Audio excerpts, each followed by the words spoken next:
Karena pengorbanan hampir tidak bisa dibuat oleh orang.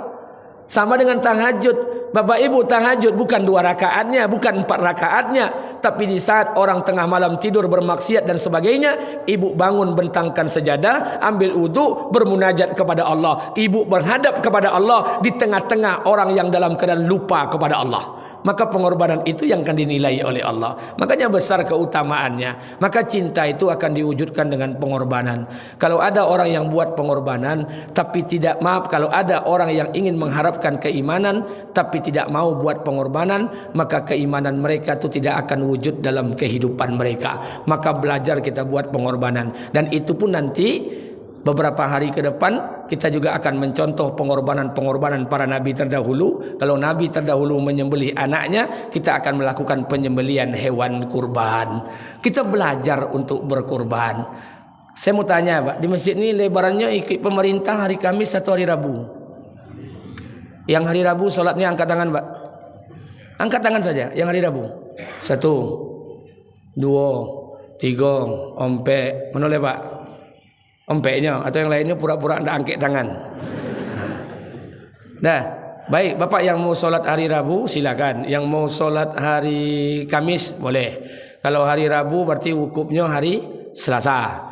Kalau hari Kamis berarti wukufnya hari Rabu. Pak Ustadz, kok beda-beda Ustadz? Kalau Rayo Idul Fitri oke lah. Ikut Rayo Idul Adha Ustadz. Ndak usah berdebat.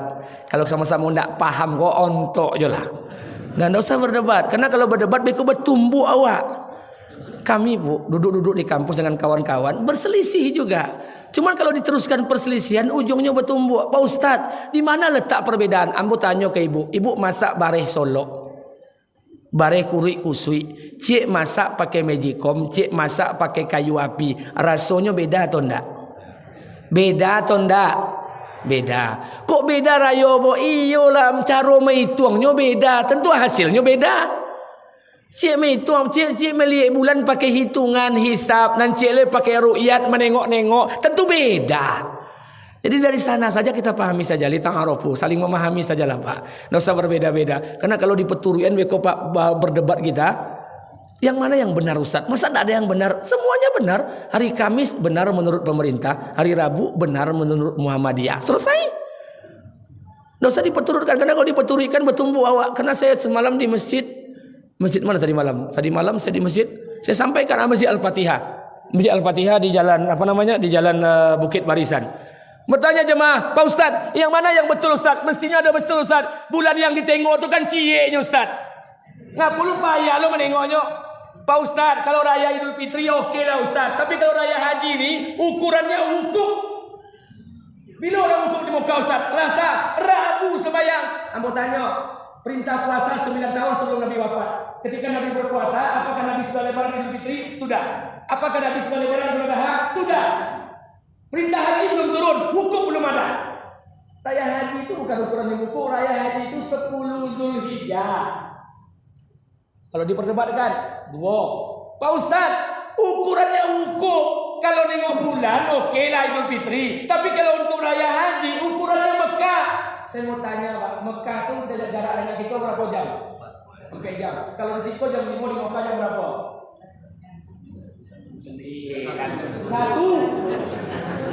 Kalau jam 5 sore, berarti jam 1 ukuran Mekah.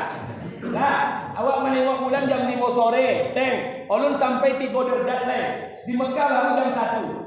Lah sampai waktu sholat Isya awak di Siko, di Mekah baru jam 3. Lah nampak bulan denyo, tentu lah lewat maghrib lah berganti hari. Itu biasa saja, Pak. Tidak ada masalah. Oh, tidak bisa Ustaz, kalau ambo pribadi itu ukurannya wukuf. Kalau wukuf di Arafah besok pagi rayo. Oke lah, ambo tanya. Zaman Soeharto dulu Muhammadiyah ada enggak? Ada. Tidak gini juga Muhammadiyah ada dulu, Pak. Saya mau tanya, Muhammadiyah itu ormas atau lembaga negara? Ormas. Kenapa ormas lebih hebat daripada lembaga negara? Akan bertumbuh jadi Pak. Jadi Bapak jangan berdebat. Hanya ujungnya bertumbuh beko gitu. Nah, jadi nak rayo-rayo je lah. Nah, kena ada 3 ibadah yang diatur oleh negara. 1, ibadah haji, tidak bisa berangkat seorang, mesti negara turut campur. Yang kedua, penetapan hari raya Idul Fitri dan Idul Adha.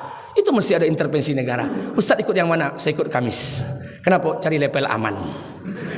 Kenapa cari level aman? Sama naik pulang kampung, naik travel. Kalau belantak travel kok kira-kira yang ditangkap polisi supir atau penumpang? Supir. Aman awak. Kalau salah pemerintah berdosa. Jadi cari level aman, tidak usah berdebat. Karena kalau dia berturian bertumbuh apa? Jadi kita maklumi saja. Yang ingin lebaran hari Rabu, alhamdulillah berlebaranlah. Berarti Selasa wukuf, puasa Zulhijjah 9 Zulhijjah. Karena puasa itu ada 8 Zulhijjah, 9 Zulhijjah. Yang ibu sudah boleh puasa hari 1 Zulhijjah, bagus. Yang tidak, yang ingin berpuasa 1 sampai 10 Zulhijjah boleh. Yang ingin berpuasa, Pak Ustadz kami tidak sanggup puasa panjang bona Ustadz, okeylah. Silakan puasa pada 8 Zulhijjah, 9 Zulhijjah, hari Tarwiyah dan hari Arafah. Pak Ustadz kami tidak sanggup 8 Zulhijjah, cukup 9 Zulhijjah. Oh tidak saya sanggup 9 Zulhijjah, minimal puasa sebelum pelaksanaan solat Id, titik abi masalah. Jadi tidak usah berdebat, ini puasa sunat saja. Buatlah. Makanya oleh karena itu saya ingin sampaikan buat kita bersama, ini pengorbanan. Kita sama-sama, kita hidup di negeri Indonesia. Pada malam Ramadan saya sampaikan, kita di negeri Indonesia ini majemuk, plural. Bangsa kita beraneka ragam. Bapak Ibu jangan heran, orang Arab itu satu bangsa, namanya Jazirah Arab. Bangsa Arab itu satu, tapi dia dipikul oleh banyak bangsa, banyak negara. Eropa itu satu bangsa, tapi dia dipikul oleh banyak negara. Indonesia ribuan puluhan bangsa, tapi dipikul oleh satu negara, negara Republik Indonesia. Negara kita ini memang luar biasa. Makanya mohon maaf, perbedaan itu biasa saja. Itu Kiai Haji Hasyim Muzadi waktu menyampaikan tausiahnya, saya dengar, kemudian diulang juga dengan beberapa orang dosen di kampus UIN Suska. Itu ada dosen berangkat dari Jepang ke New York. Itu berangkatnya sudah sholat Jumat jam 1. Sampai di New York Jumat pagi. Kira-kira sembahyang Jumat lo balik atau enggak? Dari New York ke Soekarno Hatta. Berangkatnya Jumat sore jam 5. Sampai di Soekarno Hatta hari Minggu pagi, Sabtu hilang. Di mana hari Sabtu?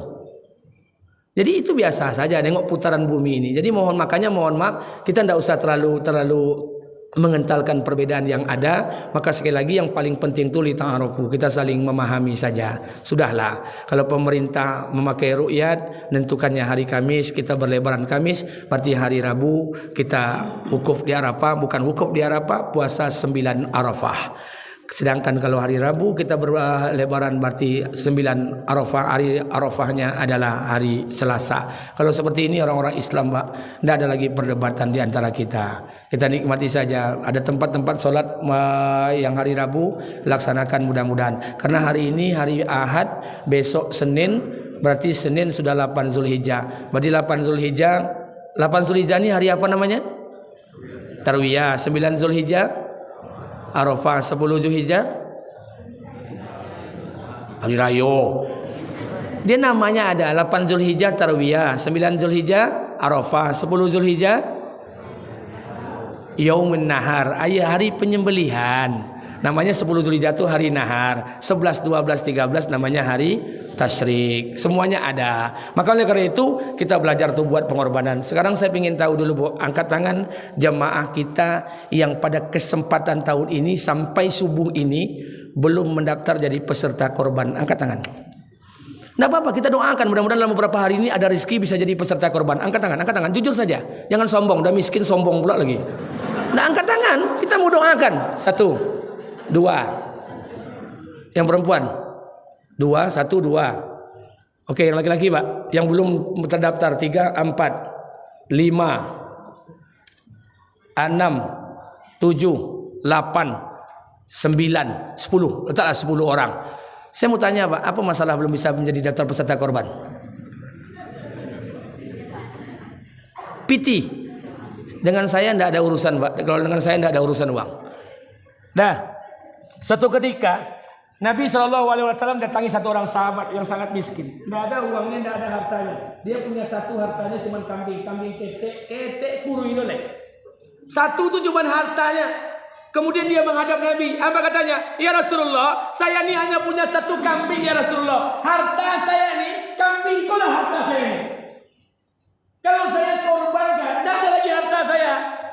Tapi kalau saya tidak korbankan ya Rasulullah, saya takut dengan perkataan engkau. Engkau katakan barang siapa yang diluangkan rezekinya, dilapangkan hidupnya, kemudian dia tidak berkorban, maka jangan pernah dekat dengan tempat solatku.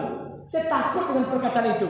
Kata Nabi, nah gini aja lah, kau potong kambing ini untuk korban dirimu dan keluargamu. Maka dipotongnya lah. Bayangkan satu-satunya orang miskin yang punya satu harta cuman kambing. Kalau sempat Nabi zaman koidui, ibu tiba ke rumah Nabi mengadukan urusan yang sama. Tapi ke rumah Nabi pakai Avanza, pakai Ome, Tigo, Galuang, Cie. Apa yang kira-kira yang akan dijawab Nabi? Makanya tidak ada alasan untuk tidak berkorban tuh kita, Pak. Pak Ustaz 2,7 PT tidak ada untuk bayi Avanza 4 juta selama 5 tahun bercarian di awak. Bayi pickup 3 juta selama 3 tahun tunggang tunggi awak carikan. Kenapa 2,700 hitung-hitungan kita dengan agama Allah nih? Maka pantas hidup kita itu tak pernah berkah, Pak. Kita akal-akalkan agama ini. Maka bagi saya, Pak, tidak ada alasan untuk tidak berkorban. Apalagi pensiunan PNS, gaji 3 boleh, 4 boleh lah keluar. Tidak ada alasan, Pak. Saya mau tanya, kalau dihitung 2.700.000, la ilaha illallah. Makanya mohon maaf, menjelang beberapa hari ini berdoalah kepada Allah dan berpikir ulanglah kembali demi Allah. Untuk mengorbankan 2.700.000 saja kita masih hitung-hitungan. Bagaimana mungkin kita akan sampai pada derajat takwa pengorbanan Ibrahim untuk mengorbankan anaknya diperintahkan Allah. Hanya 2.700.000. Iya Pak Ustadz mungkin oke lah Pak Ustadz punya uang. Kami memang betul tidak punya uang. Kalau memang hidupnya miskin dan susah, oke, tidak ada masalah. Tapi kalau pura-pura miskin dan pura-pura susah, ini yang menjadi persoalan. Nah, sekali lagi saya minta pada kita bersama yang belum jadi peserta korban, cantumkan diri jadi peserta korban. Menangislah pada Allah beberapa malam ini, termasuk malam Tarawiyah, malam Arafah. Menangislah, masih ada waktu. Karena penyembelihannya 10 Zulhijjah, 11, 12, 13. Tidak bisa bareng dengan masjid, minimal kita sendiri menyembelihnya. Artinya kita ikut menjadi peserta korban. Untuk apa? Ikut belajar-belajar buat pengorbanan. Berat-berat. Karena pengorbanan ini salah satu hikmahnya adalah memotong rasa kecintaan kita dengan dunia nih. 2.700.000 zaman kini kok banyak kok Pak. PT 100.000 27 lembar, PT 50.000 54 lembar. Bukan enggak sakete Pak. Tapi kita belajar untuk buat pengorbanan. Makanya ini yang dilatih oleh Allah Subhanahu wa taala buat kita bersama. Oh Pak Ustaz, apakah pengorbanan itu akan diterima oleh Allah? Itu urusan Allah, bukan urusan kita. Kerja kita buat sajalah pengorbanan ini. Momentum ini akan datang setahun sekali dan ke depan belum tentu kita akan bertemu dengan momen-momen hari raya Idul Adha buat pengorbanan seperti ini. Sekali lagi saya mau sampaikan kepada kita bersama Bapak Ibu yang dimuliakan Allah, terkadang iman itu bukan hanya dengan musyahadah, melihat daripada mukjizat yang diberikan Allah kepada nabinya, tapi juga lewat mujahadah, bersusah-susah dan buat pengorbanan dengan agama ini. Siapa saja yang melakukan pengorbanan untuk agama ini, pantas Allah akan berikan sebuah kemuliaan dalam kehidupan mereka. Tidak ada orang yang buat pengorbanan untuk agama, hidup mereka itu akan susah. Tidak ada. Justru Allah telah beli diri dan harta orang-orang beriman ini dengan surganya Allah Subhanahu wa taala. Yakinlah. Maka sekali lagi kepada ibu-ibu, bapak-bapak yang belum mendaftar menjadi peserta korban, daftarkan nama kita. Dalam beberapa hari ini, ba'da maghrib menjelang isya, menangislah kepada Allah agar Allah Subhanahu wa taala selesaikan masalah kita, lapangkan kesulitan kita, bantu setiap urusan kita. Mudah-mudahan Allah datangkan rezeki kita dari langit dan Allah keluarkan rezeki kita dari bumi. Amin. Amin ya rabbal alamin. Bapak Ibu yang dimuliakan Allah Subhanahu wa taala, kita lanjut sedikit dengan kisah Nabi Isa tadi. Ini yang terjadi. Maka Nabi Isa alaihissalam diberikan mukjizat untuk membantu dakwahnya. Padahal Nabi Isa itu punya pengikut Hawariyun, jumlahnya 12 orang. 12 orang itu kemana-mana bantu dakwah Nabi Isa. Tapi memang penyakit demi penyakit itu datang. 12 Hawariyun ini satu pengkhianat. Dalam kisah Ihya Ulumuddin, Imam Al-Ghazali menceritakan dalam kitabnya, ada satu kisah Hawariyun ini. Jalanlah Hawariyun ini berjalan. Biasanya kalau Hawariyun ini berjalan, ini namanya pengikut setia Nabi Isa. Kalau bahasa kitanya sahabat Nabi. Jalanlah Hawariyun ini berjalan. Ada satu orang pengkhianat di dalam itu. Ini namanya pengkhianat, tentu hatinya tidak baik, hatinya kotor. Sedang asik berjalan, rupanya mereka melewati salah satu tempat orang bermaksiat meminum khamar. Rupanya orang-orang yang bermaksiat tadi melihat kelompok orang soleh ini lewat. Timbul keinginan hatinya itu untuk mengikuti orang soleh itu. Itu tanda orang soleh itu. Kalau masuk di satu kampung, lembut hati orang kampung menjadi perhatian orang kampung. Itu tanda hatinya itu bersih. Makanya orang soleh itu sama dengan bayi. Bayi itu baru lahir, walaupun maaf kulit bayi itu macam-macam. Kalau kulit baru lahir itu merah, itu tandanya bayi itu putih ya. Kalau kulit ikunya kok hijau, itu tanda hitam. Jadi kalau bayi ini baru lahir, siapapun bayi baru lahir setiap di bedung itu pasti semua kita akan menciumnya. Walaupun bayi kok putih, walaupun bayi kok semok, walaupun bayi kok hitam, walaupun kulitnya hijau, pasti semua kita gemes mau menciumnya. Iya atau enggak? Bahkan kalau bayi kok terkencing, kita tidak akan marah. Ibu lah pakai baju kantor, gendong bayi tetangga, itu pipis. Ina, kalau dek ini pipis di baju kantor ibu, tidak ada yang marah. Kenapa? Hati bayi itu bersih. Tapi coba lah kini terkoncian kayak badan orang. Kalau nak bertumbuh. Karena hati kita ni kotor. Kalau ada orang nengok awak tidak suka, pak, itu tanda hati kita sedang bermasalah. Bayi itu kalau hatinya bersih, semua orang tidak ada yang sakit hati walaupun dikencingkan oleh bayi itu. Itu hati bayi itu. Hawariyun ini sama. Karena hati mereka itu sebagian besar 11 orang itu baik. Maka sekelompok orang bermaksiat ini melihat Hawariyun ini tergugah hatinya, pingin jadi baik. Satu orang di antara pemaksiat ini mengikuti langkah Hawariyun. Dia ikut di belakang. Yang lain biasa saja Hawariyunnya. Satu orang Hawariyun Yudas Iskariot ini. Karena ini pengkhianat. Dia risih kalau ada pemabuk ikut bersama rombongan dia. Apa katanya? Aduh, kita nih sahabat Nabi Isa. Orang-orang yang diperintahkan oleh Allah untuk menolong agama Allah. Tapi sementara berjalan sama orang tukang mabuk. Kasus ini masalah besar nih. Sama dengan kita, Pak. Awak kok pejabat ingin kawan sama pejabat. Kalau kawan sama preman simpang tamat SMP dianggap minder. Deh pajak oleh sekolah tidak duduk sama awak. Ini hati-hati, Pak. Sama dengan Hawariyun. Awak kadang-kadang level ke pengurus masjid, sama-sama pengurus masjid, sama tukang sis kambing pos ronda ndak level awak duduk aduh. Ndak nyambung cerita dah Ustaz. Bukan ndak nyambung, hati kita bermasalah, Pak. Ini yang terjadi dengan Hawariyun. Risi pemabuk nih ikut bersama mereka. Maka Hawariyun yang pengkhianat tadi, yang hatinya bermasalah, dia percepat langkahnya. Kenapa? Ndak mungkin dong saya berjalan sama pemabuk. Saya nih Ustadz kondang, saya nih dai nasional, masa berkawan sama preman simpang? Apa kata dunia? Maka dipercepat langkah oleh Hawariyun tadi. Sementara yang pemabuk tadi sadar diri, dia ini berdosa, penuh lumuran maksiat, dia perlambat langkahnya, dia di belakang saja, dia merasa tak bisa berbarengan dengan orang soleh karena saya penuh noda. Ketika itu masih zaman nubuah, Allah turunkan perintah dalam kitab itu, Allah turunkan zaman nubuah itu kepada Isa alaihissalam. Apa perintahnya? Liyasta'nifa al-amalah. Apa kata Allah? Wahai Jibril, hapus semua amalan mereka, kembalikan kepada nol. Amalan Hawariyun yang hatinya bermasalah, seluruh amal solehnya dihapus oleh Allah, hilang. Dan seorang bermaksiat tadi, seluruh dosanya dihapus oleh Allah, dikembalikan kepada nol. Kenapa? Hawariyun yang sombong tadi dihapuskan semua amalnya karena dia memelihara keangkuhan dan kesombongan. Orang yang bermaksiat tadi dihapus dosanya karena dia menjaga adab dan akhlak. Jadi rupanya ini jadi masalah lagi, Pak. Penyakit-penyakit kita yang ngaji ini, Pak, bukan minum khamar, bukan nyabu, penyakitnya merasa paling baik. Deh, Pak Haji nak pernah ke masjid. Awak aja nang ke masjid gua masih lalai je sembahyang awak lah. Hati-hati, Pak. Kalau berzina mungkin Allah murka, tapi kalau ujub Allah paling benci, merasa paling baik. Pak, Bu, iblis tuh alim. Seandainya iblis itu disuruh menyusun silsilah para nabi di luar kepala iblis. Karena iblis menyaksikan setiap kelahiran para nabi. Iblis itu kalau disuruh asbabun nuzul, belajar dengan iblis apa sebab turunnya ayat ini, iblis tahu. Karena iblis mengawal setiap ayat yang turun.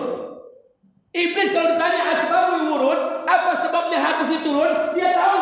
Karena iblis mengetahui apa yang keluar dari mulut setiap nabi yang Allah utus. Tapi kenapa iblis tak menjadi kekasih Allah? Kenapa iblis tak menjadi orang terdekat Allah? Kenapa iblis tidak dicintai Allah? Karena dalam diri iblis punya sifat ana khairum minkum. Saya lebih baik daripada kalian. Itu penyakitnya, Pak. Karena itu tidak jadi kekasih Allah. Saya lebih baik daripada kalian. Penyakit itu yang terjadi. Maka saya minta hati-hati. Termasuk saya. Kadang-kadang yang paling tahu nasab itu saya. Pertanyaan, Pak. La ilaha illallah. Aku ambil kacau pak di rumah. Aina Saprinaldi. Angkau ndak ada utak angkau. Tunjuk diri kita, jangan tunjuk orang bertumbuh awak pak. Tunjuk diri kita. Kau ni kalau tak ada iman Saprinaldi, kau ni binatang. Ulaika kal an'am, binatang kau ni. Tunjuk diri kita pak. Makanya oleh karena itu kita belajar. Ini penyakit orang mengaji pak, ujub, merasa paling baik, merasa paling soleh, merasa paling istiqomah, merasa paling wah. Ini berbahaya. Dan ini yang terjadi pada zaman Nabi Isa. Hawariyun salah seorang di antaranya liyasta'nifa al-amala, kembalikan amal mereka kepada nol, dihapus semua amal mereka karena merasa memelihara keangkuhan dan kesombongan. Apa yang mau kita sombongkan di kehidupan dunia pak? Nah aduh, badanku ciri sedohnya, mata berciri, hidung berciri, telinga berciri, gigi berciri, ciri sedohnya. Apa nak buat banggaan? Walaupun ibu-ibu pakai skincare glowing tu cirinya. Apa yang mau kita banggakan pak? Tak ada yang kita sombongkan di kehidupan dunia ini. Makanya kita belajar sedikit demi sedikit, belajar pak. Ini hati ini memang sulit pak. Manajemen hati ini memang sulit. Tazkiyatun nafs ini memang sulit. Tapi kita belajar bukan seperti ini pak. Belajar pribadi masing-masing. Maka perbanyak istighfar, mohon ampun pada Allah. Kadang dalam moto itu pak, timbul perasaan dalam hati pak. Termasuk saya sama pak. Karena kita kan sama-sama manusia nih. Sama-sama ya Allah. Mau ramai jemaah datang. Ini karena ceramah saya mantap nih. Atuh, terasa di hati. Astagfirullahalazim. Saya pernah sekali di Ujung Batu.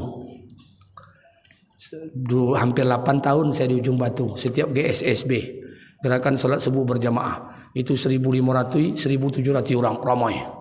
Bahkan ada travel haji umroh yang memanfaatkan momen itu untuk menyebarkan brosur. Dan buatlah dalil bahwa ustaz yang ceramah tu mutawib kita. Dan mampu tak jadi angkat-angkat menjadi mutawib tu. Okeylah. Tiap minggu saya datang, setiap minggu timbul ujub di hati, ya Allah, iko ambo ramai 1.500, iko bukan dek travel haji umrah, tapi dek mau mendengarkan ceramah ambo dalam perjalanan. Tapi Allah uji sampai di Tompek hari hujan lobek dan timbul 7 orang.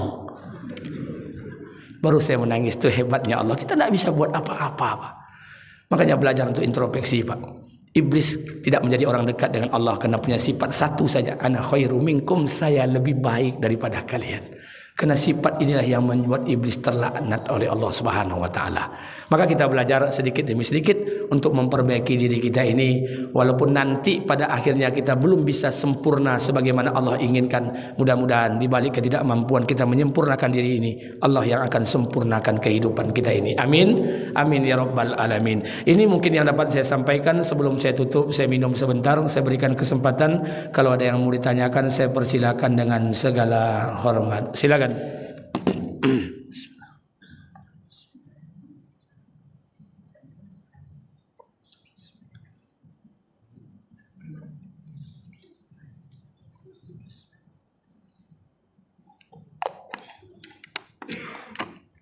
Ada yang mau tanyakan pak? Tidak ada? Ya. Assalamualaikum warahmatullahi wabarakatuh.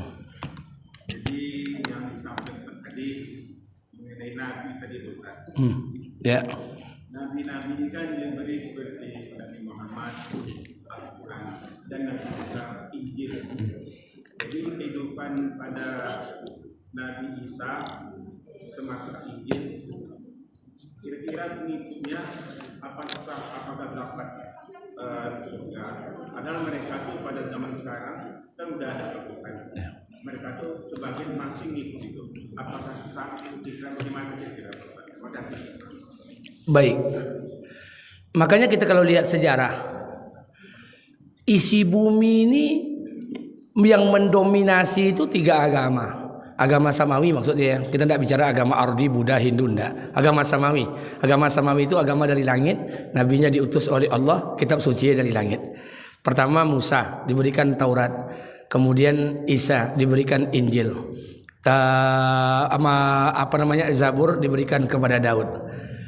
Pengikut umat Nabi Musa ini namanya sampai hari ini masih mendominasi kehidupan dunia ini dari pengikut kalangan kaum Yahudi. Pengikut Nasrani Isa alaihissalam dengan kitab sucinya Injil masih mendominasi kehidupan muka bumi ini lewat kaum Nasrani. Pertanyaannya, apakah pengikut itu semuanya masuk surga? Nanti kita akan bahas. Apa perbedaan Yahudi dengan Nasara? Dan apa bedanya Nasara dulu dengan Nasara zaman sekarang? Kita akan melihat beda. Apa perbedaan nanti Yahudi? Apakah Yahudi yang sekarang itu seperti kita katakan Israel itu seperti Bani Israel? Kita akan dudukkan nanti, Pak. Kita baru membahas Isa ini baru berdakwah baru. Nanti kita akan bahas. Kita akan bedakan mana Nasrani, mana Yahudi. Apakah bangsa Israel yang sekarang itu bertikai dengan Palestina? Karena Israel Palestina aku Pak bacokak aku Pak ketika ambo kelas 2 SD lah bacokak je orang tu lah. Sampai kini tidak aja sudah. Saya memahami Pak mungkin Israel Palestina aku baru akan damai kalau malaikat Israel tiba. Itu kena dari ketik apa dulu lah bacokak juga. Jadi makanya mohon maaf, apakah bangsa Israel itu kelompok Bani Israel? Kita duduk-dudukan juga. Kita akan lihat mana bangsa Yahudi, mana bangsa Nasrani itu. Apakah Nasrani orang-orang ahli kitab yang disampaikan oleh Nabi itu sama seperti sekarang? Belum tahu. Kita mau lihat sejarahnya nanti. Nanti kita akan bahas dengan kupas, insyaallah Pak ya. Baik, ada lagi Bu, Pak yang lain? Saya minta 10 orang tadi yang belum berkorban pasang nama dulu. Tulis nama, tulis aja dulu. Tulis dulu, nangis. Nah, tulis itu tandanya bayar DP. Insyaallah mudah-mudahan Allah akan mudahkan. Baik, ada yang mau tanyakan Pak? Terakhir, saya ingin ingatkan kepada kita bersama Bapak Ibu yang dimuliakan Allah sebelum saya tutup, karena ini di awal-awal bulan Zulhijjah, kalau saya tidak salah hari ini perhitungannya lebih kurang sekitar 7 Zulhijjah. Diperkirakan kalau lebarannya hari Rabu 7 Zulhijjah, 8 9 Zulhijjah, lebih kurang perkiraannya 7 atau 8, 6 atau 7 Zulhijjah. Di awal-awal bulan Zulhijjah ini saya minta pada kita bersama, karena ini minha arba'atun hurum, karena amal kita dilipat gandakan, dosa kita dilipat gandakan, berarti doa kita punya kemungkinan untuk banyak dikabulkan. Maka sekali lagi saya minta pada ibu, pada minha arba'atun hurum Zulhijjah ini doalah sungguh-sungguh. Yang belum jadi peserta korban, doa sungguh-sungguh. Yang artinya doa sungguh-sungguh pada Allah. Ambil momen ini, ambil momentum ini. Kalau tidak bisa doa kita di masjid, di rumah kita buat. Tidak bisa di rumah kita bawa setelah beramal-amal lain seperti baca Quran. Habis baca Quran kita berdoa. Tapi sungguh-sungguh. Kalau perlu doa itu dengan meneteskan air mata. Kalau air mata sudah terteteskan, air mata sudah tertumpah, doa mana yang tidak akan diijabah Allah? Aras mana yang tidak akan bergetar? Maka mengadulah, kadukan semua urusan dan kesusahan kita ini pada Allah. Mudah-mudahan setiap kita yang berkurban tahun ini, semua kurban kita diterima Allah Subhanahu wa taala. Amin.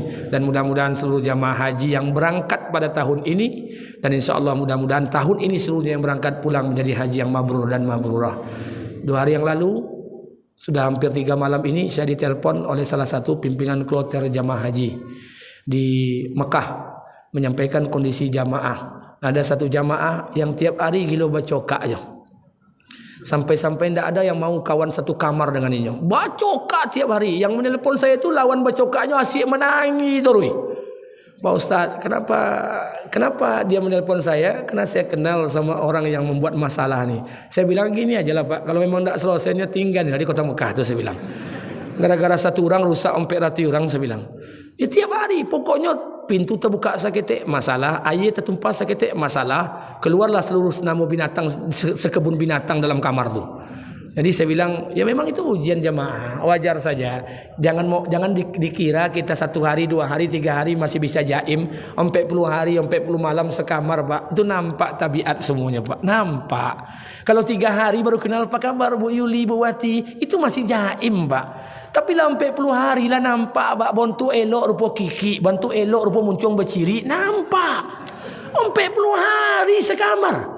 Siapa bilang yang akan nampak sifat buruk? Yang kikinya, yang sempiliknya akan nampak. Dan kita akan diuji. Yang berat itu ujiannya bukan dari Allah, ujian antar jamaah. Berat Pak. 1 hari itu rasa 1000 tahun. Karena saya punya pengalaman yang sama. Saya dibesarkan di jemaah tabligh. Saya pernah keluar 4 bulan. Di mana saya keluar? Di Thailand. Di Thailand itu Pak saya keluar, itu negerinya tuh la ilah. Kalau sempat Malaysia, bisa saya baca jalan pulang tuh nama jalannya, pulang amo Pak.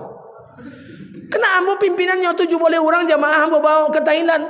Tapi di Thailand tuh tulisannya cacing tak pandai ambo bacanya tuh. Kalau model Malaysia gua west umpamanya arah ke timur, ke selatan, utara, boleh pulang saya Pak. Tapi cacing kemana kan diaduk Pak. Saya itu di Naratiwat sana. Saya bilang, "Bawa jamaah gara-gara apa? Gara-gara bakwan, Mbak. Bakwan siek." Kok bakwan kalau maknya pakai apa kok? Pakai kol kok. Tak sedap pakai kol kata kawan. Pakai udang. Kau tak tahu kol ni enak. Udang bertumbuh gara-gara bakwan pakai kol loh, Pak. Coba bayangkan, kita kan diuji dengan kita. Sama dengan jemaah ni sama, kita akan diuji. Kalau Bapak mau nengok sifat Bapak asli, berangkatlah haji, berangkatlah umrah. Berangkatlah haji 40 hari itu nampak sifat asli itu. Maka kita berdoa kepada Allah Subhanahu wa taala, mudah-mudahan Allah selamatkan seluruh jamaah haji kita yang berangkat pada tahun ini dan mudah-mudahan pulang menjadi haji yang mabrur. Amin. Lebih kurang saya mohon maaf. Subhanakallahumma bihamdika asyhadu an la ilaha illa anta astaghfiruka wa atubu ilaik. Assalamualaikum warahmatullahi wabarakatuh.